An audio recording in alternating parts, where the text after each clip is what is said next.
नमस्कार, मी Gautam Kamble. GK. News मराठीमध्ये आपलं सर्वांचं स्वागत. तुम्ही पाहत आहात मराठवाड्याच्या कुशीतलं जी.के. न्यूज मराठी. आता घेऊ विविध क्षेत्रातील राजकीय, सामाजिक, आर्थिक, कृषी आणि क्रीडा व तसेच शैक्षणिक विषयी घडामोडींचा आढावा. चला तर वळूया पुढील बातमीकडे.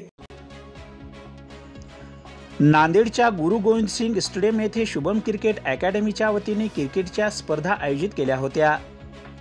या स्पर्धेमध्ये अनेक क्रिकेट अकॅडमीने भाग घेतला होता.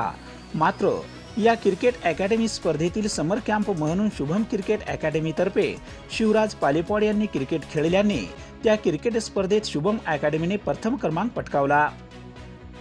अशा या आयोजित केलेल्या क्रिकेट अकॅडमीच्या समर कॅम्पचा बक्षीस वितरण सोहळा कार्यक्रम नुकताच संपन्न झाला असता या प्रसंगी NDCSचे सेक्रेटरी तथा कार्यक्रमाचे अध्यक्ष अशोक तेरकर, रेसिडेन्सी MPLचे सदाशिव भुयारे, उपाध्यक्ष SCHचे अशोक लोहार, राष्ट्रवादी काँग्रेस पक्षाचे सचिव सुनील नानवटे यांच्या हस्ते शिवराज पालेपॉड यांना गोल्ड मेडल व सन्मानपत्र देऊन गौरवण्यात आले.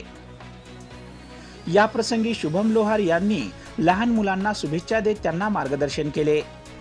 शिवराज पालेपॉड या 8 वर्षाच्या मुलांनी या क्रिकेट स्पर्धेमध्ये उत्तम पद्धतीने क्रिकेट खेळून आपल्या टीमसह शुभम क्रिकेट अकॅडमीचे नाव रोशन करत सन्मानपत्र व गोल्ड मेडल जिंकल्याने त्याचे सर्व स्तरातून कौतुक होत आहे आणि अभिनंदनाचा वर्षाव होत आहे. Bureau report, GK. News, Nanded. तुम्ही पाहत आहात महाराष्ट्राच्या कुशीतलं जी.के. न्यूज मराठी. सात जनतेची, भूमी महाराष्ट्राची.